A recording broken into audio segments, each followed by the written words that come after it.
In continued efforts to understand the industry in which we function, its needs and requirements, and the changes driving product development and innovation daily, the BBA is kicking off a series of face-to-face roundtable events with a panel discussion around innovation and leadership, the evolving responsibility of test and certification data within the construction innovation roadmap.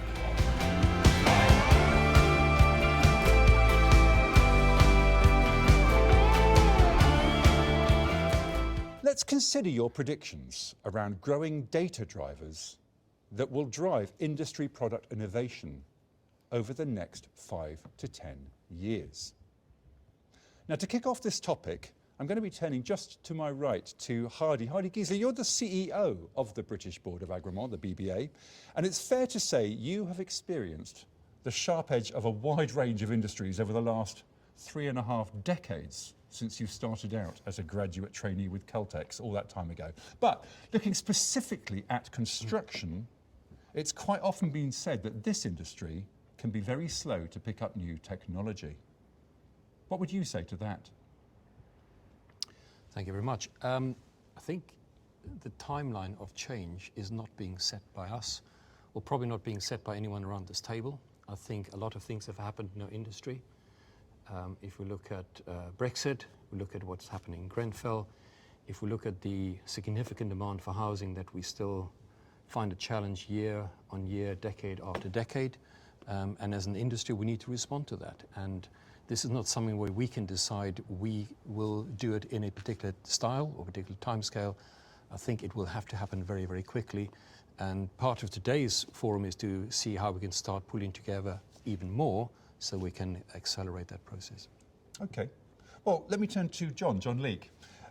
You're the Business Growth Director at Scitech, and your role spans the digital, chemical and biotech industries. Bearing in mind that a range of products and services we take for granted now weren't even created 5 to 10 years ago, self-healing roads, wearable technology, you name it. What do you think will be the case around growing data drivers that will drive industry product innovation over the next 5 to 10 years?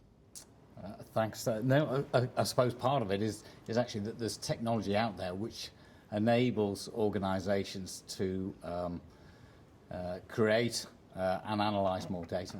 If I look at what's happened in terms of kind of the innovation around sensors, making those much more affordable and therefore easy to place and use across a variety of different industries, that's going to have an enormous impact. And I think actually people are getting more familiar in terms of bringing together, integrating different data sources, open data sources, to create more insight and intelligence in terms of what's taking place around developments, and developing the right skill sets, particularly around kind of the data scientists, the AI experts that will be required to create even more insight and intelligence from the data that's available. So this is kind of evolution, it's not revolution, I think that's happening here.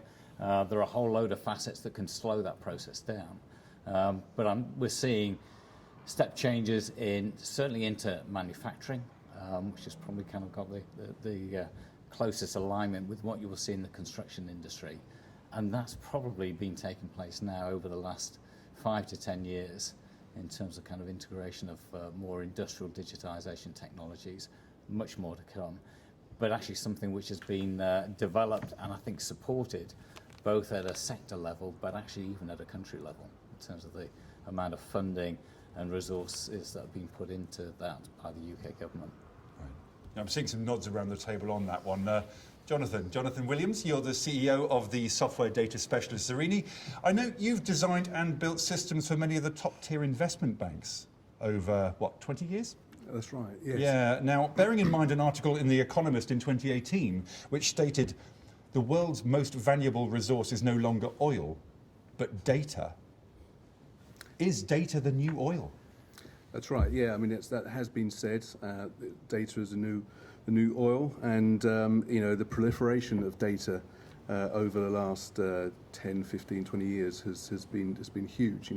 Every company, every organisation now gathers, terabytes of data, over a period. And as my colleague said on my left, that the IoT devices, the sensor devices that have also proliferated, mean that is only going to increase. It's only going to increase, more and more and more as these sensors and IoT devices will be integrated and hidden into all sorts of products and assets and places around us, and all that data will need to be processed, and all that data contains.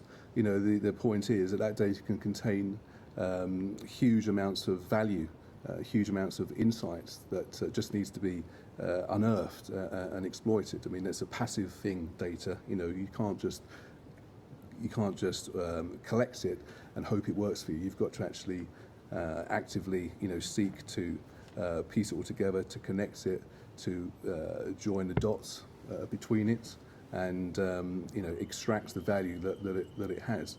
Things like machine learning obviously have come about in order to help us do that. To help us make the most of the data and the signals and the value it has by applying the models and algorithms upon that. So yes, I think data is just going to become more and more critical to the operation and growth of the economy and businesses.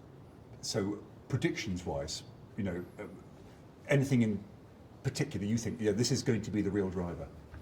Well, anything from we've got the carbon, environmental concerns, of course, are going to be huge for us all, and data there will uncover insights into energy usage, carbon footprints.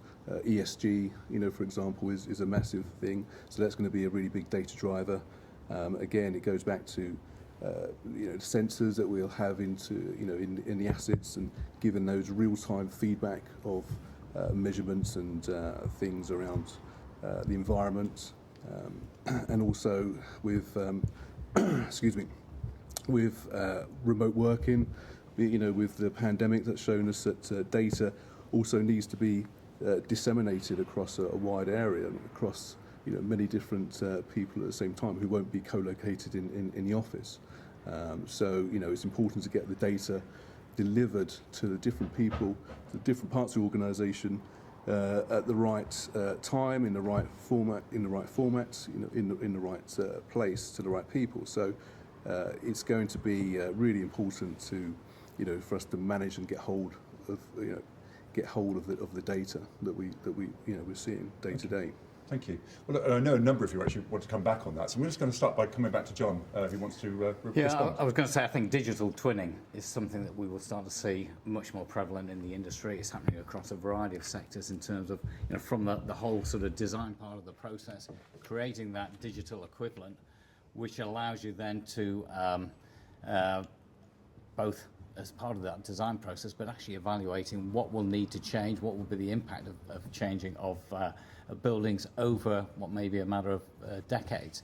And I think particularly picking up the point that was made about how that responds to changes in both the ESG agenda, regulatory requirements, people looking at the carbon footprint and so on, and understanding if you're making changes in the future design or infrastructure within that building, how does it respond to that agenda, and doing that digitally before you actually physically go onto the site and start to make those changes. Right, okay, thank you. And now let me bring in Amanda at the end of the table. Amanda Long, you are the Chief Executive at the CCPI. I believe you've got some thoughts on this.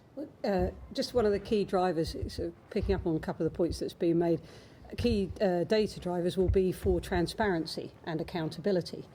Coming out post-Grenfell, the regulation requirement that we're seeing is for greater transparency, greater accountability, the requirement of the golden thread for an intelligent information system that is going to be able to tell us about what products are in a building and not just over 5 years but over 20 years.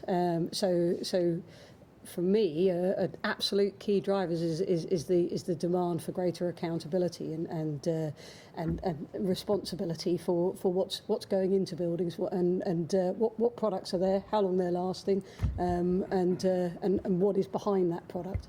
Great. Well, let me also bring in Matthew. Matthew Sexton, you're the Market Development Technical Standards Director at BMI. And I know you are obviously the technical design lead contact for many key contractors. What do you think will be the data drivers that accelerate or steer industry product innovation? I think a lot of it is based around accuracy of data and the speed that we maintain data. If I'm being really honest, our industry's not been great over many years at keeping data up to date, and it's been a fairly slow and turgid process to renew and refresh data. Whereas now, I think we've got to embrace technology and use technology to make that data more accurate, more accessible, and more understandable, because there are more people now using the data. And some of the things that I see on my day-to-day things is where people are misunderstanding data. So it's not just about the physical data, but it's about interpretation of that data and how they understand it or don't understand it. And then you spend a lot of time unpicking things that you say, well, I know you might think that, but if I can have half an hour of your time and take you right back to the beginning and kind of retrain you, you'll actually come out with a different perspective. Because to me, you know, what Amanda's doing with CCPI is about ensuring that people are making decisions based on the current, up-to-date, accurate data, which they can access with ease, understand with ease, and not need massive loads of support. I'm not saying there shouldn't be support for them, but we've got to be smarter about how that support's offered. Okay. Because we're getting people now wanting to work longer hours. You can't have a call centre that's answering the call at 1 o'clock in the morning with somebody who's going to be a technical expert in that area to answer their detailed question. Right. Now, Simon Ayres, let me bring you in as well. You are the CEO at Trustmark, of course. I think you also wanted to add to this. Two areas, actually, I've got to add. I think the first is I come from probably a consumer angle in some of this area. So data will drive compliance. Compliance is something that we are lacking in this sector. We need good compliance. Good compliance will drive innovation because you have to meet the demand. And at the moment, I think we don't use data to its full extent. I think data will drive behaviour change. So if we think about decarbonisation, we think about net zero, we think about all those demands we have, data can help us shape the model of what the future will look like. And at the moment, if I'm honest, I think we are pretty poor at doing that, and we have to improve. To do that, we are using the data we collect at the moment now to start consumer engagement. We're doing sort of areas of business engagement. And I think when we talk about data, we also need to be clear that data comes in different formats from different levels and different areas, and that will all be different. The data that you want as a product manufacturer will probably be different that you want from a business that's delivering, from a consumer that just wants data to drive choice. So through all those things, we will have to drive that innovation. And I think, you know, we talk about data like it's this sort of unknown. You know, we've got realms and realms of data that we can bring together. The point here about open data as well was mentioned. I think we are now at a point where we have to collaborate. We have to bring data together through advanced processes, to make those things happen. Okay, thank you. Lee, let me bring in then Lee. Lee Lambley from Weber. You're the technical director there, of course, and I know you've definitely got some thoughts on this. I certainly have. So I'll take it right back. It's actually obtaining of the data itself. So it's been a big challenge over the last 2 to 3 years in terms of testing and resourcing testing. So and the time it takes to actually get the data to you. So I won't say any companies that do testing, but an example of that would be if you think of the challenge we have with Brexit, with changing ingredients. If you need to change something, you need to then test the product, make sure it's safe to go onto the market. But the delay in being able to have that all in place and doing that quickly is really slow. You know, I've got test reports that I'm waiting for. Amanda probably knows with some of the test reports how long it takes. I've been waiting up to 12 months for a test report, you know, and it's the industry, we need to get quicker, we need more facilities for testing. I think that's the backlog, I think. And the more data we can have, the safer we can make the products, because we've got the data available to make those decisions. And I think that's the big challenge we have today. Okay. Well, we're nearly running out of time on this topic, but James, I think you also, perhaps from a technical angle, this is James Biggs, Head of Technical at Berkeley Homes. How would you come back on that? Well, I think as an industry, as construction industry in particular, similar from a viewpoint of a consumer delivering a product for an end customer, we are seeing huge shifts in the industry from various different angles simultaneously. So it's a seismic shift in the construction industry we've not seen before in the severity that we have all at the same time. So we've got our continued improvement of carbon, which was mentioned previously, and the integration of Part L, which is an approved document for that. Being able to take photographic evidence with geotags on that for demonstrating continuity of insulation in everyone's home, every apartment that ever gets built, is a huge task. So there are multiple drivers that happen concurrently for the need to produce data, collect it, and be able to interpret it in the future, which is a huge part of that, where you're putting together a temporary team that maybe have never worked with each other before, new companies that have never worked with each other before, with varying skill sets and experience, and asking them to deliver a bespoke product. So that acquiring data and it be reliable and accuracy is fundamental, and ensuring that it's talking to one another is crucial. That if a test is updated for whatever reason that might be, the industry knows where that product's being used, and we're able to very quickly respond as an industry where those changes are and where we might need to react. So being able to, I think, connect the data more in harmony with all the suppliers, with all the people involved at all levels is fundamental. So not you see only that very much as driving innovation. Yeah, I think so, because I mean, how we're going to collect or avoid the silo effect that we've had in the so many years previously. To avoid that, we're going to have to come up with a way that is more innovative in the way that it communicates with one another, and how we can all tap into that data very spontaneously or very regimentedly, whether that's the golden thread from a planning perspective to record what's happening and when for key decisions, right the way through to the homeowner being able to understand the product that they've bought and that they have reassurance that it's to the standard that they expect, and how to respond to hanging a picture on the wall, what wall they might be connecting to and how that might undermine the performance of that wall. We need to make an awareness of every level of every consumer of that information right the way through to the homeowner. So it will drive innovation of how we share that information, yeah. Great. Thank you very much indeed.